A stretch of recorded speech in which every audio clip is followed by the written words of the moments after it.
LCM lowest common multiple LCM by prime factorization method. LCM is equal to product of all prime factors in highest power. Example, find LCM of 30, 45, 54. सबसे पहले हम क्या करेंगे, इनके factors करेंगे. देखो 30 के हमने फैक्टर्स किए, 45 के भी फैक्टर किए, 54 के भी फैक्टर्स किए हमने.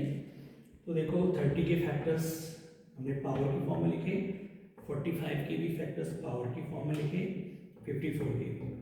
तो इनमें देखो 2 की सबसे लोएस्ट पावर हाईएस्ट पावर 1 है सब में, तो 2 की हाईएस्ट पावर आएगी, 3 की हाईएस्ट पावर 3 है, तो 3 की हाईएस्ट पावर 3 इंटू 5 की पावर हाईएस्ट पावर 1 है. तो अगर मैं इन सबको मल्टीप्लाई करूँ तो वी गेट 270. तो इनका एलसीएम आएगा 270. इसी तरह से HCF highest common factor. HCF is equal to product of all common factors in lowest power. ठीक है, तो इन सब में जो है जो 2 की लोएस्ट 3 सब में कॉमन है, तो लोएस्ट पावर क्या है 1, तो इसलिए इन सब का एचसीएफ आया 3. ठीक है,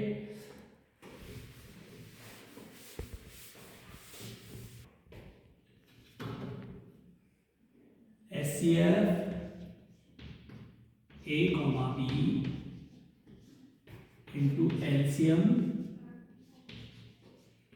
ए comma B is equals to A into B. यानी कि दो नंबर ए और बी का एचसीएफ और उनके एलसीएम का प्रोडक्ट नंबर के प्रोडक्ट के इक्वल होता है. ठीक है, ये केवल 2 नंबर्स के लिए फॉर्मूला. अगर हम एचसीएफ फाइंड करेंगे, HCF A comma B is equal to A into B product upon LCM A comma B.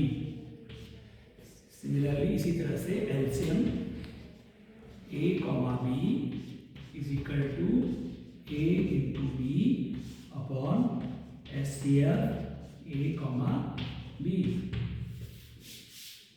तो ए अगर हमें कोई नंबर फाइंड करना है तो एचसीएफ इंटू एलसीएम